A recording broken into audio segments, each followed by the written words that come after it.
How's it going, everybody? Today on the show, Casual Talk, Sound Engineer. You know the drill. Welcome to another Monday live stream.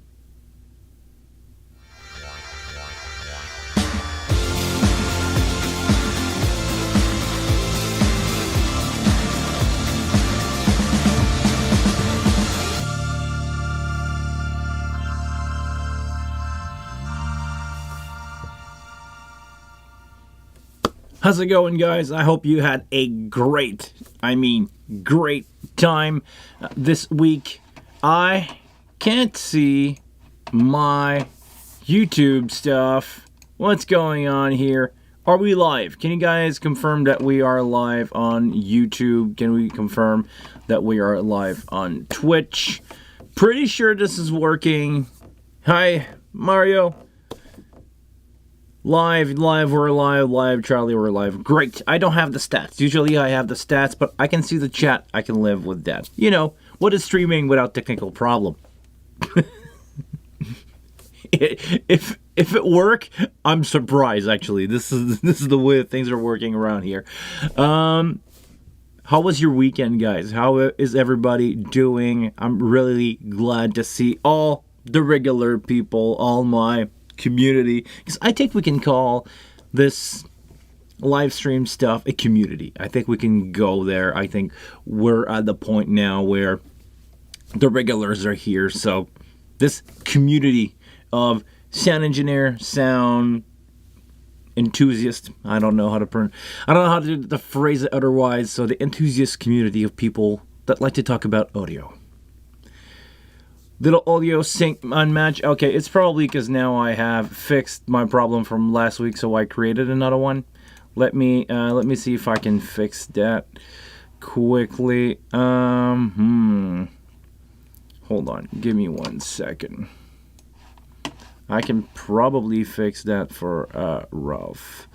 Okay, no, so it doesn't want to. Hold on.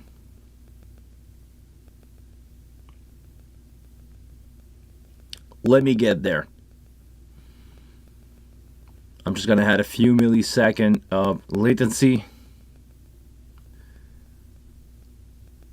Usually 180 milliseconds is really close to what we need. Almost there, guys. Follow along. There we go. How is that now? Is it better? Are we more in sync? And I'm not talking the bye stuff when I say in sync. Let me know if it's better. We can try to have fun with that. Yes. All right. Good. It's crazy how 180 millisecond of latency can look versus the sound. Looking good, better. If it's not in sync, let me know. I can try to mess around with it. I trust you guys on that. Especially Rolf, especially Rob, especially Dazzle Dream, Nick. That just sent me actually a video a few minutes ago where he's having a hard time with edit. Maybe some people in the chat can help me out to figure that out. He sent me a video where, let me switch the camera and show you guys. Oh, hold on. What happened here? This is not how I placed that. There you go. So we're going to go on a bus. We're going to go here, and I'm going to show the part that Nick just showed me. So in the bus feed menu, inside Wing Edit, he set up a couple of bus as a group, meaning we select a bunch of channel, set those as group, press apply, inside of Wing Edit.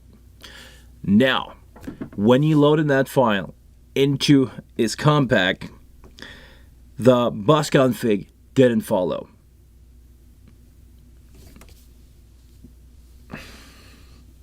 That's the point where we're at now. I don't know. I need to try that out. But on my end, I would need to create a show file quickly, just do a couple bus change and load that up. And I don't know if it's going to follow or not, but if it does, maybe this is a bug that can be fixed. Oh, actually, this is a bug that can be fixed. But if it's a bug known to many user, if it's a bug maybe with edit or with the console itself, we can just report it and make sure that it's gonna follow through, and make sure that the devs know that stuff if we report it all together. All right. So that's gonna be the point that we need to check out together this week. If you guys want to help along, try to create a file and edit, load it on a USB stick, drop it into your console, and see if it's loading or not.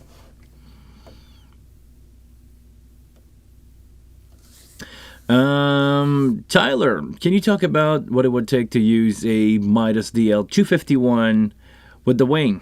You would need a wing, you would need a DL251, and you would need a single Cat5e or more shielded Ethernet cable to go along with that. And just make sure to clock the DL251 at 48K, and congratulations, you unlock the power of the Midas, the mighty Midas Blue preamp. That's all there is to it. They work right out of the gate. You just need to make sure that they run at 48K. That's the issue here.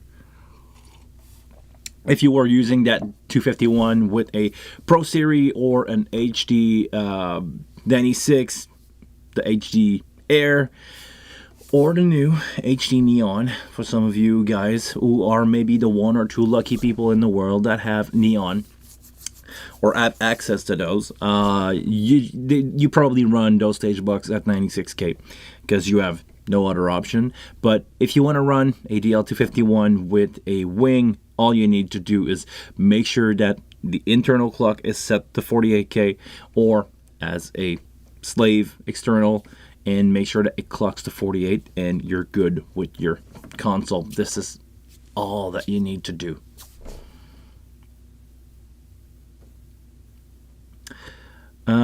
Saw the A, B, and C port on the DL. Yeah, sure. Just plug from port A. The way that the DL251 are designed, I'm not gonna go into detail, but you just need to go from port A to whatever port inside your console or outside, but to your console that you need, and you're pretty much good to go. There's nothing else that needs to be done there. So that's the only thing that you need to do. Nick, you saw the Chinese Grand MA lighting console on your gigs. Yeah, it fits in the backpack. Actually, I saw those, and I actually wondered how much they cost. And I don't think a Grand MA 2 would be an option for me, but let's say if they have that with a Grand MA 3. I don't encourage counterfeit, because definitely this is counterfeit stuff, okay, guys?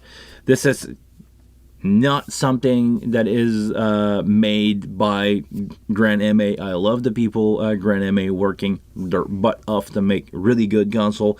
It's not affordable by any stretch of the imagination. A Grand MA 3, even the smaller one, are really expensive, but you don't really pay for the hardware. You pay for the R&D, you pay for the development of the software, you pay for that, and you basically buy the hardware to run the license that you purchase, is my understanding.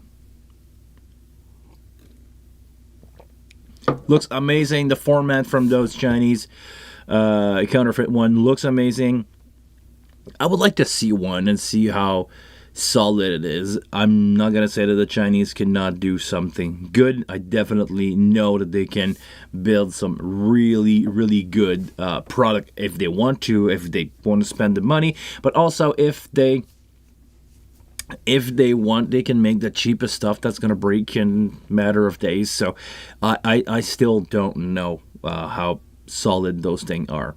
So, and I would say I will advertise against using counterfeit stuff if you have the option. Or actually, I would say don't buy counterfeit at all. Just to be clear, I would be curious to see one, but I don't encourage you to buy one. And let's be honest, if you spend $1,200 on a counterfeit console with absolutely no support, with company that are really shady and don't exist, that's a lot of money that I'm not willing to throw away. So So yeah, no.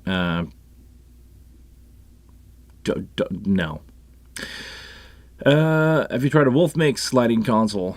Nope, no clue what that is. I'm almost exclusively know the MA stuff because I don't really own. Actually, I'm running .2 regularly, MA.2, which is a older version, smaller version of GrandMA 2 that is free. So if you guys are into lighting stuff, today today we got to do a show about lighting.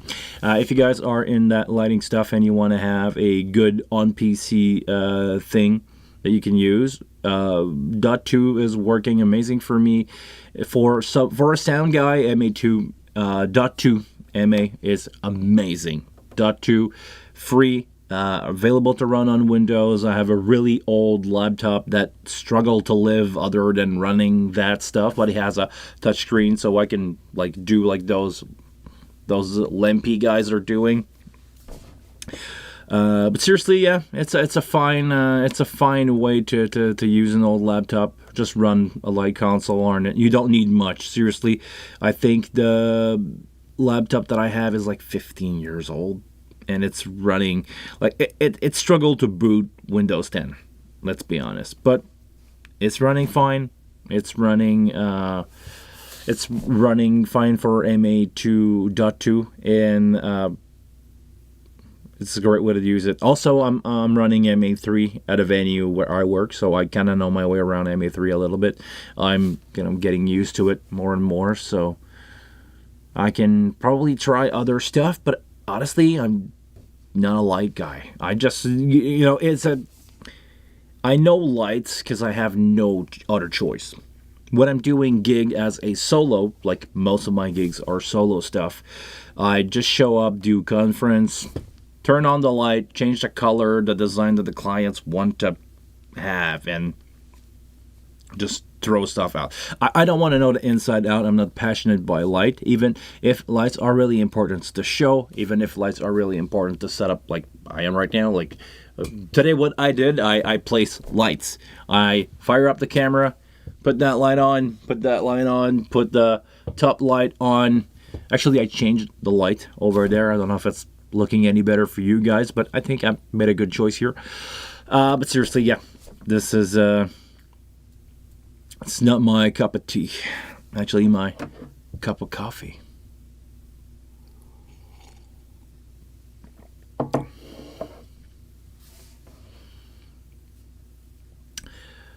Can we talk about Wing SD recorder?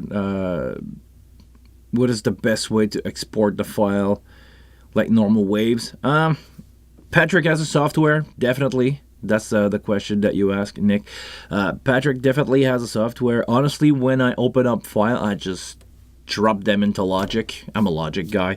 Not really by choice, just because I was forced into it a few years ago during the pandemic. All my friends that wanted to record remote session were all using Logic, and we decided to like share a session on a Dropbox and only use Logic Synth, Logic Virtual Instrument for drums, Logic plugins, and honestly, as a one-time purchase solution, there's not many of those out there anymore.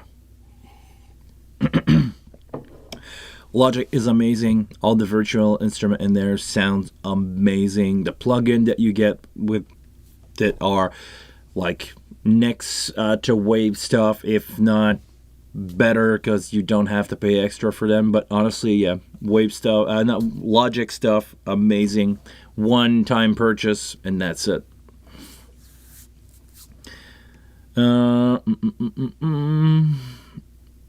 I read the file all chopped up. Yes, but you just like drag one next to the other inside Logic in order, and or actually, I believe if you import those, if you just drop them in Logic one after the other, they're gonna magnetize on timeline and should be good. But doesn't really matter to me. Like show, I'm just drop a couple files. The first one is gonna ask you if you want to explode that multi-track, that multi-channel into a single, if you want to keep it as a single wave or move it into many tracks, and it's gonna explode it, and it's gonna be fine.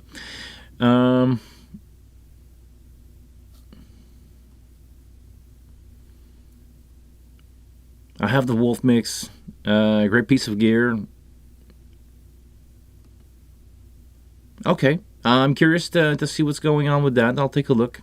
If anybody want to send me a light console, I'd be more than interested to review one if you want to, from the perspective of a sound guy. Maybe actually I can give you a fair opinion on that. I can give you a fair,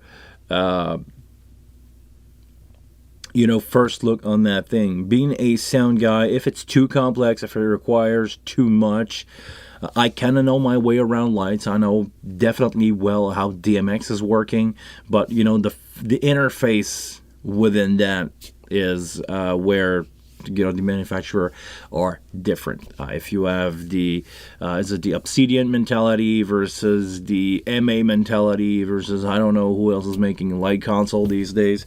They are the popular one around me. Everybody is pretty much on MA, Jamsys, or Obsidian stuff.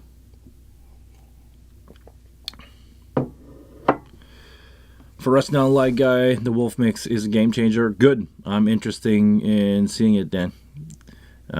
If you want to tell them to send me one, I'd be more than happy to review one.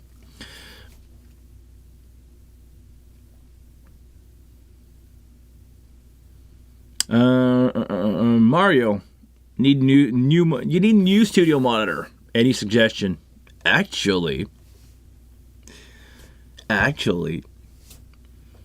my personal favorite for years, I've been the Neumann. I have the KS80 DSP, or interchange those term, KS DSP 80.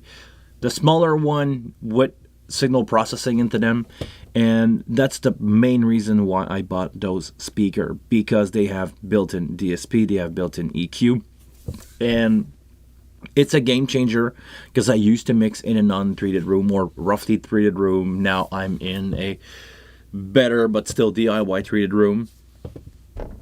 So, to be honest,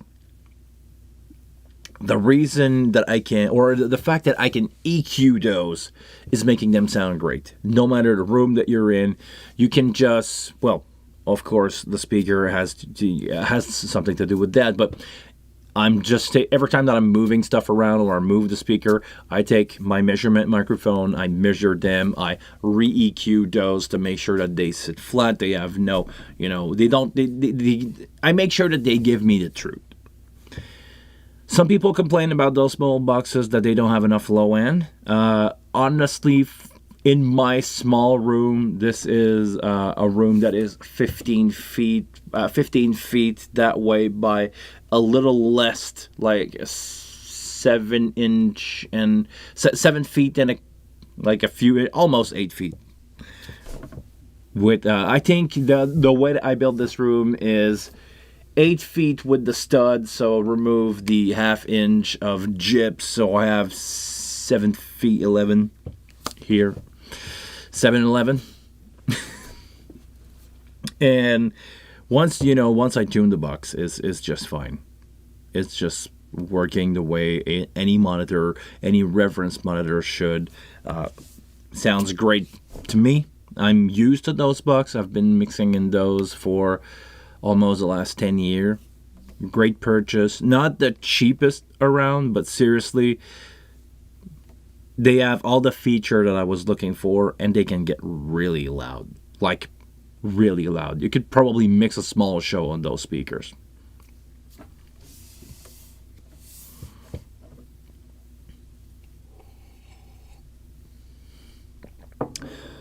The IQ8. Who's making the IQ8?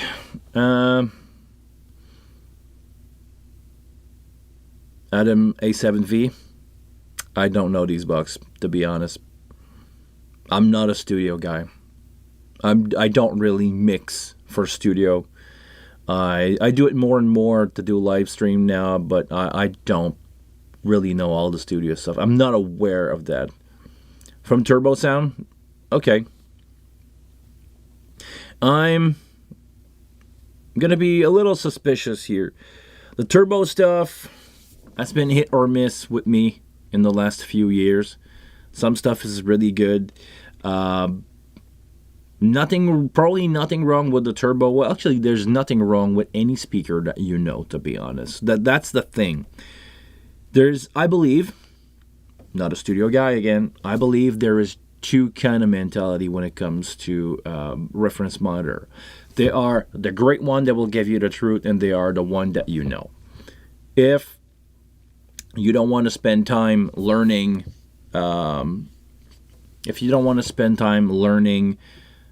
the curve or how those speakers react, you can just buy some great flat speaker with built-in software that will give you option to, make them sound amazing in that room. Or you can just buy a pair of cheap monitor like the Kali. I heard a lot of good thing about the Kali. Glenn Fricker is a fan of the Kali. He likes them very much. And I believe if you learn them, if you spend time listening to music into those speakers, you will know how they react. You will know how they relate to the real world. And if the trick in studio, as I understand, is to always reference some other stuff. Like you listen to something, you go back to your session, you listen to something. So you always reference something that sounds really, really good. I did a promo video for a band recently, some of my friend, and I referenced Dua Lipa Levitating song. A lot of cool stuff happening in there. Vocals are really, really dry. Vocals are not fully stacked, layered, and I used that as a reference. My mix was reference on that song. I was listening to it. I was like, okay, keyboard is really loud, but there's no keyboard in my version, so I put that aside. I was listening to how the kick was sounding. I was listening to how the snares and the clap were sounding, where the vocal was sitting, and I kind of mimicked that into my session, and the overall result are good. I got away with it. I made it sound good. And we were talking about Logic later. Before. And honestly, the new mastering plugin in Logic 11, it saved my butt. I'm not a studio guy, but if you let that plugin fine-tune the EQ for you, you let it, go and just check the couple EQ for you. You let it check the dynamic, make sure you're not too loud, make sure that you're loud enough, make sure that your stereo spread is making sense. It's been a really good way to machine learning my way to finalize a mix and make it sound good. Like I can get there, I'm almost perfect, and when I apply it, it's just analyzing a couple EQ here and there, and perfect. So that's basically it. The Logic and knowing my stuff made it so I can mix studio stuff a little bit. I'm not a studio guy. Did I say I'm not a studio guy? I'm not a studio guy. Today I'm cheating a little bit. Drinking water. Sorry, guys. Had too many coffee already today. Just gonna go on water. The IQ8 are overkill. Are they like monitor speaker, like stage monitors? The KRK stuff has been around for years. Really popular into the hip-hop world because they have a lot of low end. And if they don't kick you in the chest, you don't have enough low end. Your kick drum is weak. But it's a good thing for people that like to mix with a lot of subs, like I am. Being a live sound guy, I'm used to have a couple of double 18 per side when I'm doing shows. Maybe it's a good reference for you. If you're not, if you are somebody like to mix into the precision, maybe maybe the Neumann stuff, the Neumann speakers are better. Maybe the Genelec stuff I used to mix in a pair of, how was it called? The great Genelec stuff, 8-inch speaker. Ralph, you missed the full size wing with the coffee on it. I can make that happen if you want to. Actually, I can use something here. There you go. Is it better?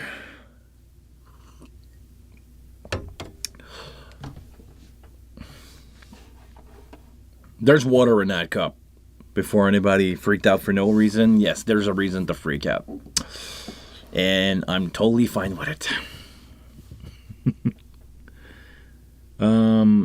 It's dual 5,000 watt. Yeah, it's a bit odd for CMI. Oh, you don't need that much. You don't need that much. Probably the Neumann stuff is a good option. The KRK stuff again is a good option. They are basically different colors, different way to mix, different way to interact with your system. If you have speakers that have too much low end, you're going to go easy on the low end. If you have, like I am, small speaker that they give you low end but they are not fully sub, well, I know that if I don't hear much sub, I'm in the right place. If I'm hearing the subs, I have too much. That's basically it. So it's just a matter of knowing your speakers, basically.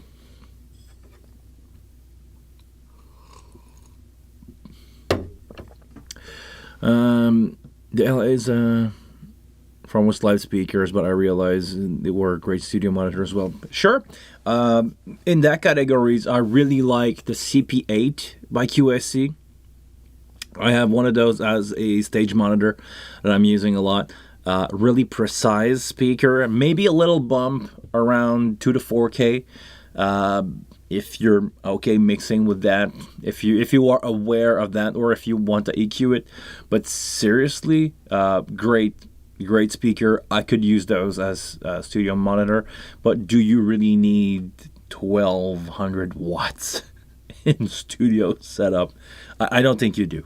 Okay, the joke is over. Sorry, I'm just gonna get back to this because honestly, I'm more afraid of breaking that little light than anything else. So I don't want to break it. Hold on. Sorry, guys. Is this in your eyes? Do you have that shining in your eyes a little bit? All right. Before we move on, anybody on Twitch? Hi, Twitch. If anybody is on Twitch and don't understand who I'm talking to the YouTube chat. That is on the red side. The Twitch side is on purple.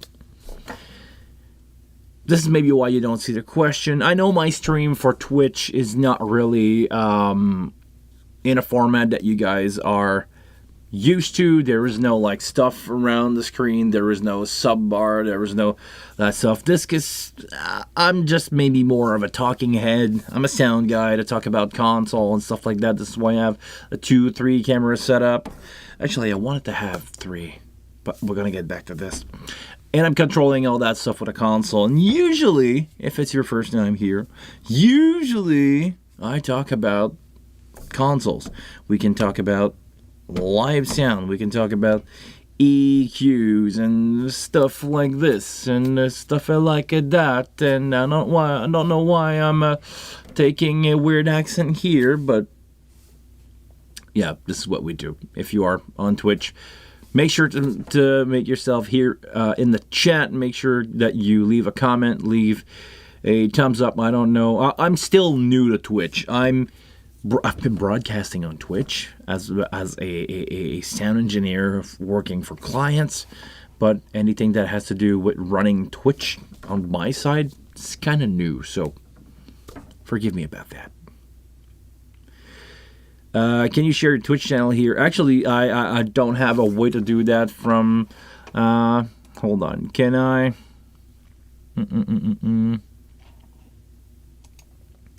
Can I do a copy paste? No, I cannot do a copy paste for the link on Twitch.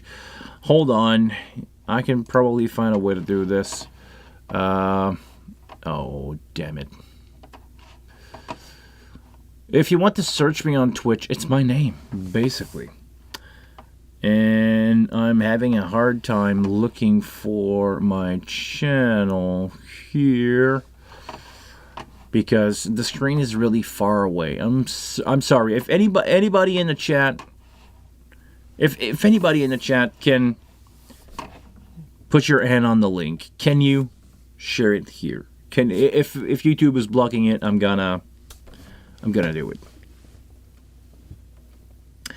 So how do you dual stream? I loaded a plugin inside of OBS that allow you to dual stream. So I'm streaming from the main output of OBS into YouTube. I'm registered, all my stuff on OBS is running YouTube, and you can do a side stream also with that plugin that allow you to stream to many platforms. I could do a live Teams. I could do a YouTube from there, Twitch. What other platform do people stream on? LinkedIn, TikTok, probably. I'm a YouTuber. Okay, so yes, double the bandwidth. That's the thing.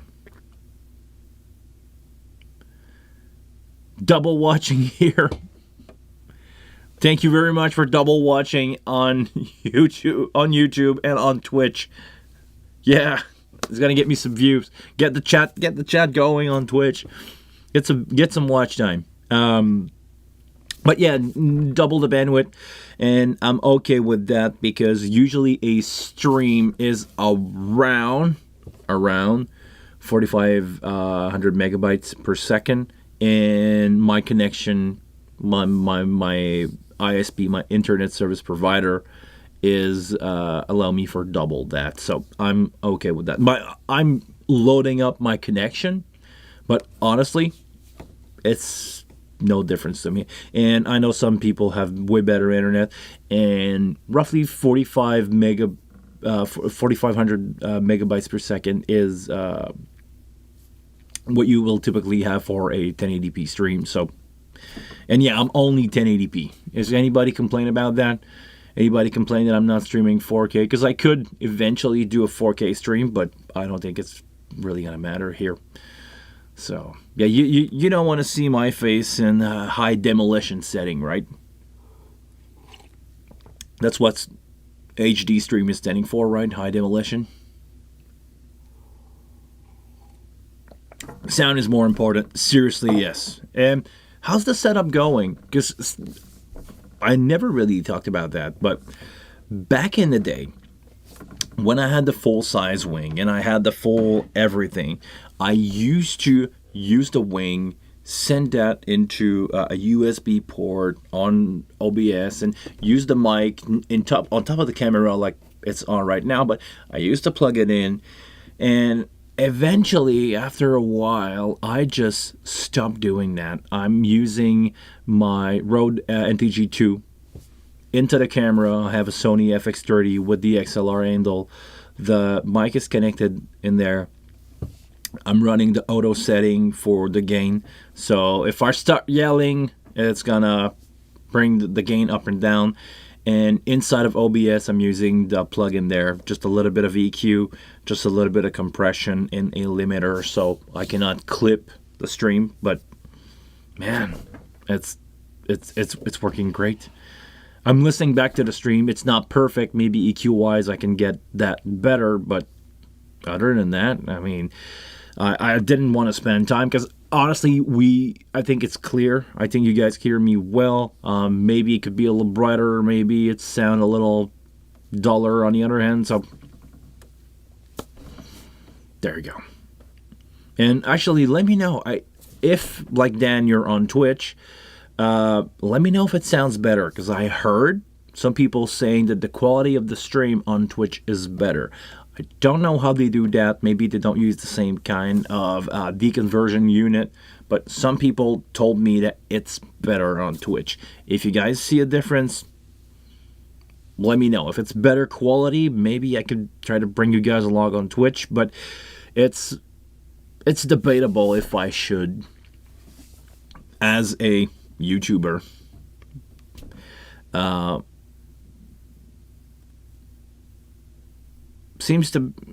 Twitch seems to have a bit lower end. Okay. Is it better? Is it making a difference? And actually, Dan, can you post the link in the YouTube chat for people that want to join in on Twitch? If you can, please. Both are good? Okay. Both are good. Sure. I need a DP48 interface on Wing. But the broadcast DP48 channel name and mixed right. They don't follow on the Wing. I thought they would. I thought that when you load in a AS50 config, meaning inside your routing, if you go, let's say that your output is happening on no output group US AS50C. I believe if you have stuff name there to your output, no, it's the other way around. Sorry, my bad. I'm still wrapping my head around the damn routing on that thing. If you have a source, yes, only the channel name. Okay, not the group name, only the channel name. Yeah, the channel name, they follow, right? The channel name. If the channel name follow, I mean, okay. So, yeah, meh. I don't know. I mean, I like to have all the feature of everything all the time, but do we really need to have that happening? Or actually, Nick, let me ask you: do you want Dev to fix the bug with the stuff that you sent me before, or do you want them to implement that? Because they only have 40 hours of work in a week, or maybe less than that. I don't know what is their shift like, but they only have a certain amount of time in their week that they can spend on that. So yeah, the bug. That's what I thought. The bug would be a better option. Once they fix all the bug ever made in those console and Wing Edit and the software update from the IO, the OS maker, once all that's fixed, sure, they can work on that. Dan, back to question. Mixing Station just updated to a new version. They added custom button. Have you tried Mixing Station? I did try Mixing Station for a couple things, but my mentality with the Wing Compact is I try to avoid that all-cost mixing with an iPad. I know some people will be pissed to hear that, but I actually need to make a video eventually on why mixing on an iPad is bad. And I've talked about this here a little bit before, but probably going to go down the rabbit hole for a full-on video. I am so tired of being pushed around by people and not having a place to stand inside a venue in a crowd because I have the option to mix with an iPad. Meaning, promoters, people that are buying the show, or when I used to do bar gig, people ask me if, or at first they start to ask if I have the option to mix with an iPad, and nowadays it became, well, we're not going to set you up, or you're not going to take space inside the room, you're not going to take space inside the crowd, you're just going to mix with an iPad, and nobody will see you, and you won't have, you know, a proper FOH table with your stuff on it. iPad is a tool. I believe doing a lot of monitor iPad is a really cool way to go out, go on stage, do your EQ, go back to your console. But fully running a show on iPad actually bring me a couple of back problem, because I've spent hours and hours holding an iPad like this and mixing and watching my stuff. And also it bring me a couple of uneasy nights of having to argue with people that, yes, they need to leave me space, and getting elbowed all night by people who wanted to purchase a beer because next to the bar is the only place that you can stand where nobody's going to hit you. So, yeah, I need a stand and a holder for that.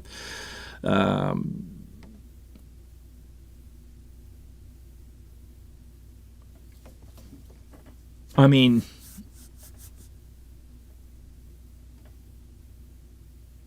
yeah, only for monitors. It's fine only for monitors, or to tune monitors. And running in-ear monitors, I'd like to have a console. I like to have a headphone jack where I can plug in, because yeah, nobody is bringing an extra pack for the engineers. So I've used to run a X32 core with an extension to have next to the stage, because believe it or not, I used to do front of house and monitors with a core, which I'm totally fine with that on bar gigs.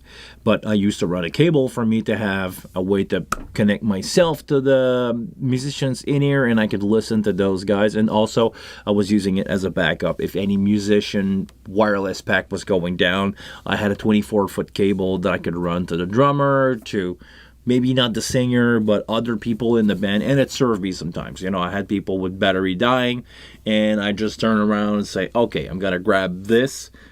I had a really long extension cable with a climber's hook. I was just like, put that on the musician, plug his in-ear, solo his bus. Life was good. He had a mix to go through the show. Not ideal, but better than nothing. And yeah, I mean, to me, mixing on an iPad is a workaround, is a tool, and it's not a way to efficiently mix a show. Because standing in a crowd, people bump you around, unpleasant experience, back problem because of the not having a stand. At some point, I had a stand.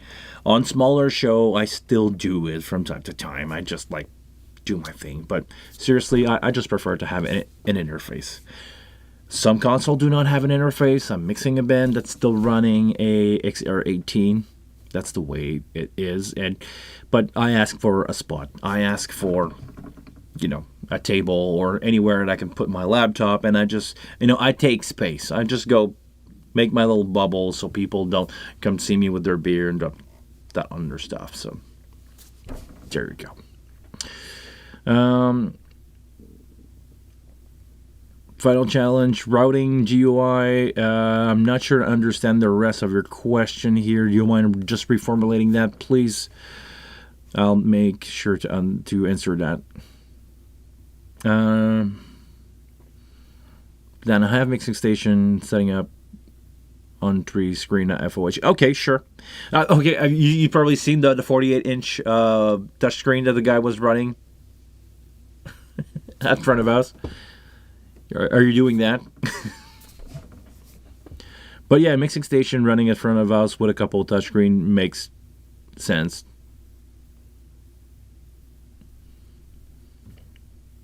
One screen is channel, one is EQ, and one is effect, and they all follow each other. Do you have a small fader bank to go with that? Do you have smaller, maybe you can use, I don't know, actually, can you use, let me ask you, can you use a X-Touch with your setup? I know some people done some really interesting stuff. Back in the day when I was running my core, I was doing a 2 router setup, wireless stuff with the X-Touch. I did that for a while, and after a while, I just stopped bothering with bringing an interface. But yeah, pretty much.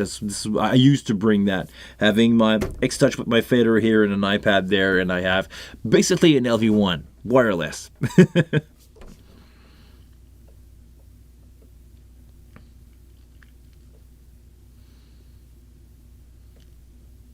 Depending on what show we speaking of. Actually, to be honest, I was doing way too big of a gig to do it with an iPad. Like I've done on an iPad, the biggest gig that I did was a few thousand people, and I should use just a console. Said, you know what? There's enough. You sold probably enough tickets for making me a space, and it's not sold out. So stop bothering me with having to set up a console.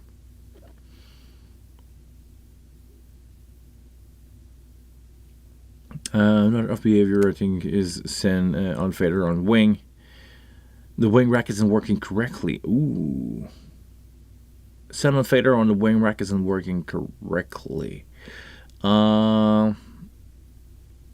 Okay, I'd never heard of that, so I don't know if it's going to be a problem or not, but for some people. But, I don't know. I don't know what the deal is with this. I don't have a rack right now. They are not available in Canada as we speak. I should get one in the next few months. So we'll see what's going on with that. But yeah, no rack for me at the moment. Eventually, I'm gonna get one.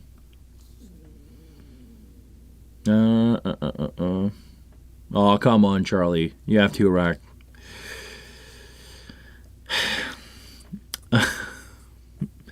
Meaning on a screen when you hit sound fader with custom control, the screen is in response. It doesn't respond. Okay, interesting. So it's a bug on a certain page.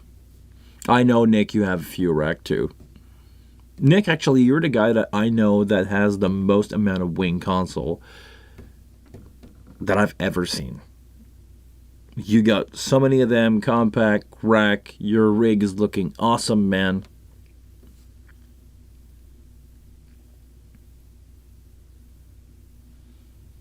One is in the rack case in the living room. Yeah, I know. I know the feeling. I have a couple of cases in the living room. Like on the side, I have a couple ULXD quad bases, Shure microphone. I have a couple video mixer. I have my Blackmagic 8-time Mini Extreme. I have a DL251 in a corner of the living room. You never know when you're going to use these. So, yeah.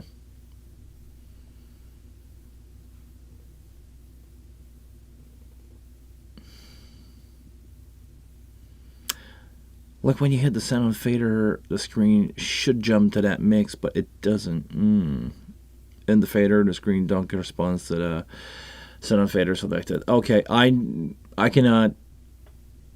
I have no information about that, so I would need to investigate that. Anybody having any issues with their rack? Maybe it's just a rack bug, but I never heard of any other problem with the rack or anybody complaining about that. But let's be honest, you guys probably don't know that I'm not on Facebook anymore. I'm not on Instagram anymore. Even if my lower third give my Instagram ID, I've cut social media for a while, and I'm good with that. I'm living a social media free life, or almost. I'm using YouTube because YouTube is not. It's an algorithm, but it's not the same kind of content that you will find on YouTube.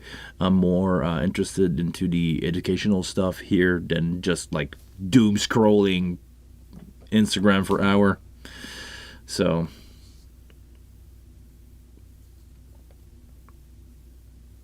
I'll have a look in later if it worked as intended or not. Yeah, the Rex is a bit special because it doesn't have fader. Totally agree with you, Rob, on that. Charlie's double watching. Thank you very much for double watching. Hey, how's it going, Twitch chat? Let's go over there. How's it going? You guys got any watch time points? I think this is how it works on Twitch. You have a watch time point and you can send emoji, icon, whatever. I'm still learning Twitch. I'm doing a lot of stream, or I'm managing sound for a couple of stream. I did during the pandemic, and nowadays I'm not really. I'm only doing like 12 to 13 show a year on Twitch for the lovely people over at Loto Quebec. But I'm not too familiar with the platform. I'm not really watching, to be honest, Twitch, and maybe you guys can let me know, because I know for sure Dan and Charlie's are on Twitch, so you have your account. You guys are probably more aware. What kind of cool content is there to watch, like for a sound engineer on Twitch? Because there's a bunch of cool content out there. Trust me, I know that. I saw some crazy, amazing musician out on Twitch. People doing loops, crazy musician just playing, taking requests. I saw some crazy, crazy stuff happening there.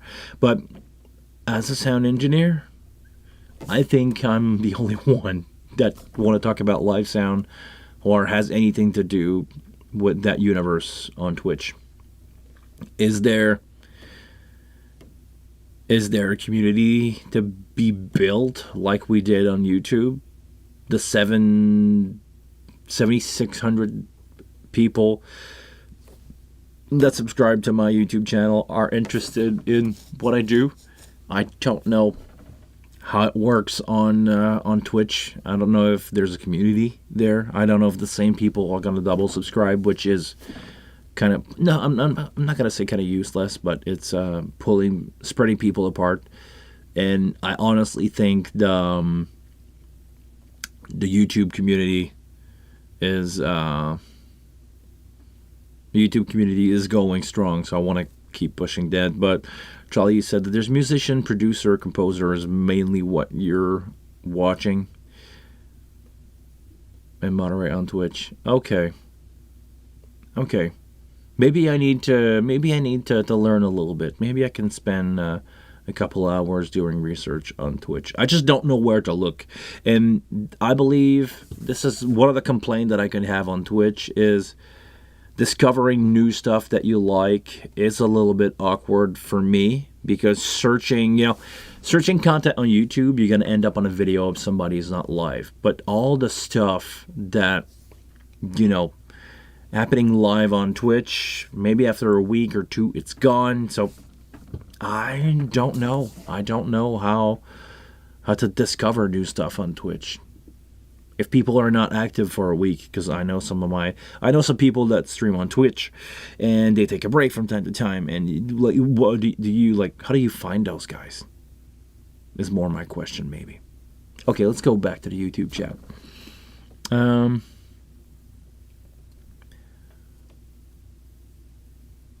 Okay.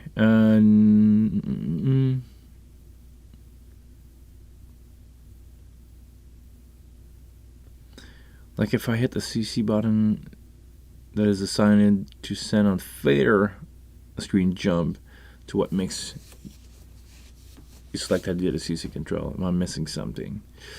Guillaume,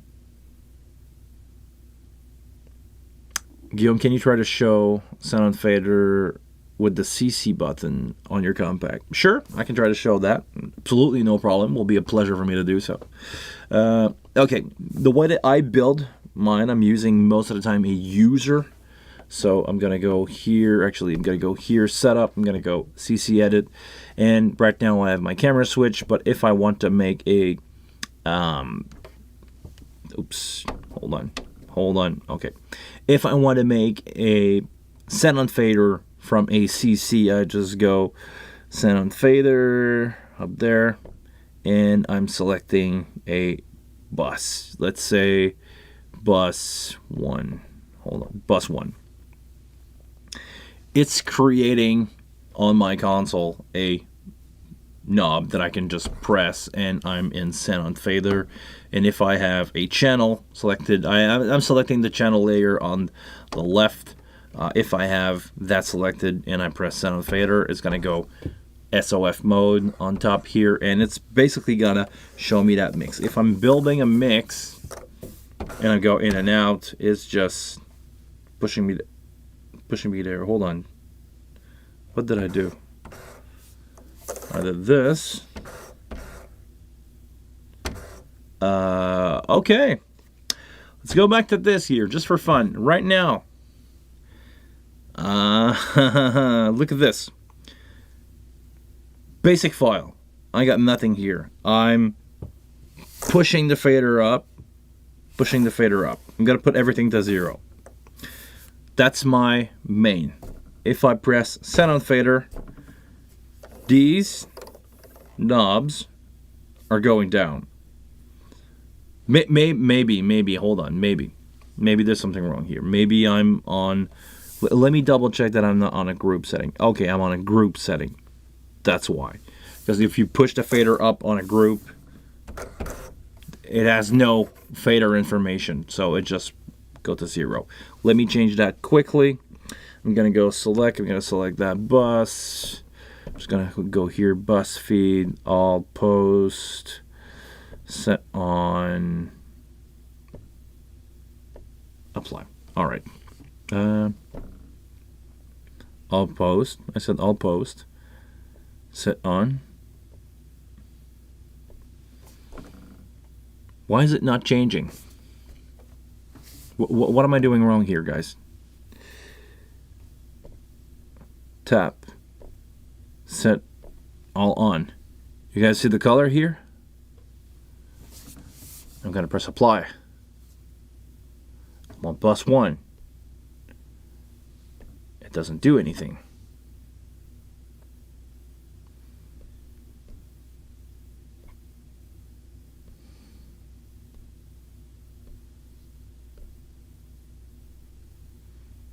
Am I missing something? If I go apply, it doesn't do anything. Oh, I didn't select any channel. Come on, my bad. All channel. There we go. I needed to select the channel. Apply. There we go. All right. Okay, let's go back to where we were. My bad. I didn't select any channel. Oh, what's going on here? There you go. Okay, let's go back. Channel 1 to 12. I'm selecting channel 1 with a user custom control. When I select my CC4, that is how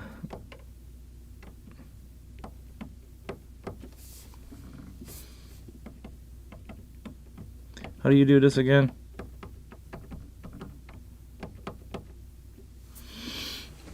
All right. If I'm selecting my user 4, set on fader 1, if I press it, it's fine. My user knob is flashing orange. We're good here. Okay. Now go to the page where you can see the visual and rec fader on the screen. Was I at the right page, Nick? Okay.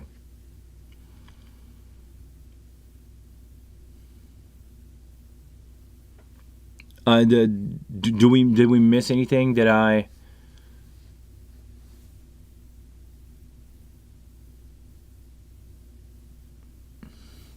miss anything?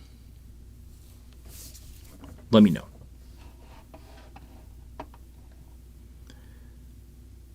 So go to the screen. This one. I can go fader, send on fader, send.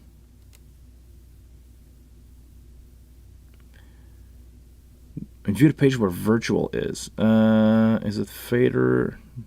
No, it's not that one. Hold on. View the page where virtual is. Is it in config? Yes, it's in config. Okay, do I need to go virtual? There is no fader attached to this. And I'm gonna load them just for fun here. I'm gonna load a virtual fader. Do we have a couple layers? Okay, we have a couple layers of virtual. Now hit the fader. Okay, which one? The physical fader or this one? Up top. Okay, hold on. Virtual. This one. Virtual fader. I'm on the virtual fader layer. And I'm switching back and forth. I'm on the compact right now and I'm moving those fader to -10. And if I go main out, click out of Xenon fader, they're all at 0. If I go back to my mix 1, my bus, mix 1, it's all good. It's following. You know, probably better for you. That's, you know, they're all mute, so mute on or off. Normal, off, and this seems to follow. Let me do another Xenon fader just for fun. If I go config here, I go Xenon fader 2, bus 2, and I select that, nothing, nothing, nothing.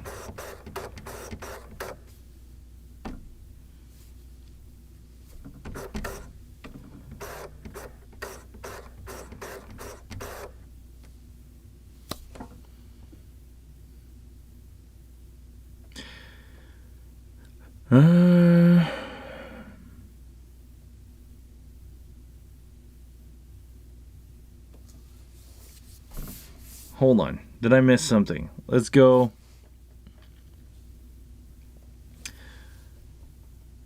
Config.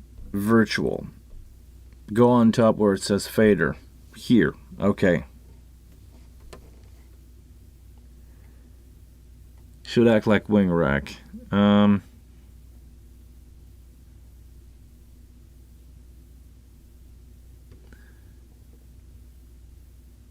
Should act like the wing rack. Is it? It's working. Let me hit Xenon fader.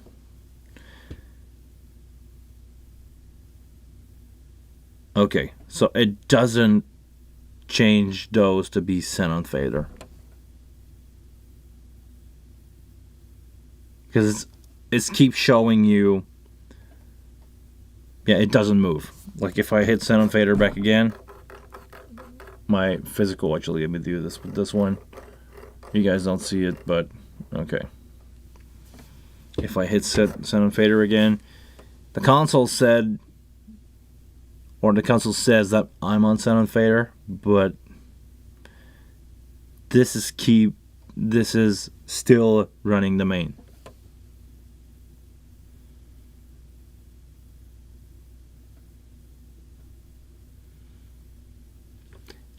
How do you change?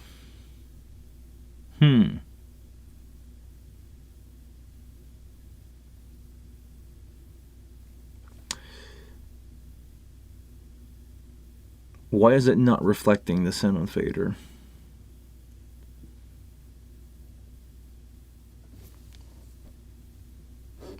Because you can always do it from here. That's gonna work. If you just click from here, you can can select the channel, move that around. That's not a problem. Oh, it's annoying. Yeah, sure.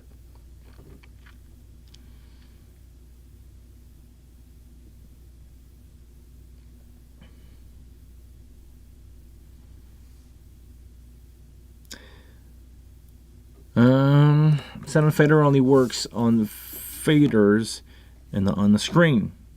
This is so that you can stay on Xenon fader while being able to mix independently. Okay.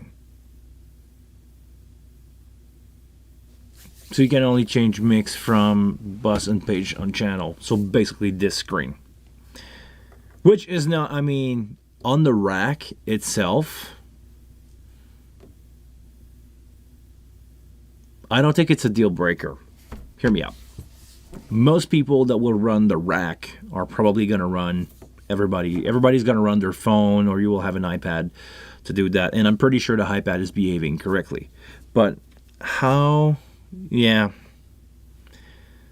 I understand it's annoying, but it's not a deal breaker in a matter of you're probably going to select the channel and change the amount of sound fader from there. My understanding of it. I don't own a rack. I don't, I didn't have to live with these problems so far. So, yeah, that's my take on this.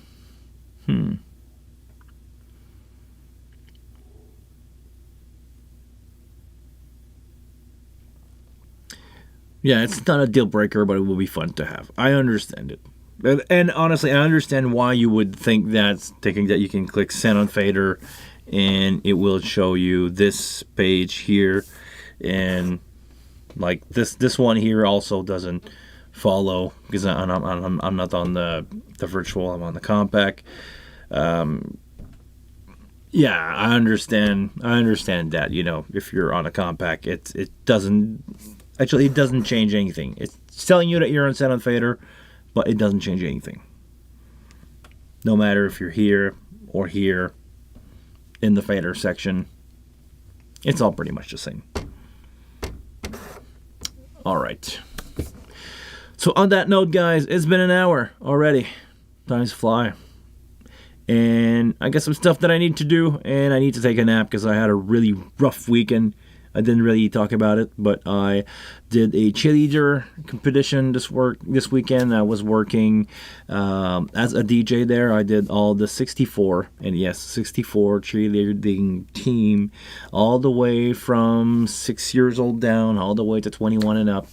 And it's been a really rough weekend because I was doing DJ. I was providing the curtain for the event, so surrounding the venue with curtain. It's a gym. It's a really really empty school gym that we use, and I was also providing the stage, and I had to do the load in. I did 12 hours of DJ, and I did load out after that. So it was rough on the body. I'm not 20 anymore. Is it where you start to be old, where you say, "Oh, I'm not 20 anymore"? All right. On that note, guys, thank you very much for being part of this live stream. I cannot thank you enough for being part of this community on YouTube and now also on Twitch. And I want you guys to please have fun, stay safe, stay healthy. There's a bad cold running around here. Don't catch that. Have a good time. Enjoy your wing. Enjoy doing live sound. And stick around for this week's video. It's probably going to be interesting for you guys. We're going to try to debunk a myth that's been around for many, many years. I've been hearing for the last 20 years. I'm going to try to debunk that. On that note, please take care of yourself. And I see you all next Monday.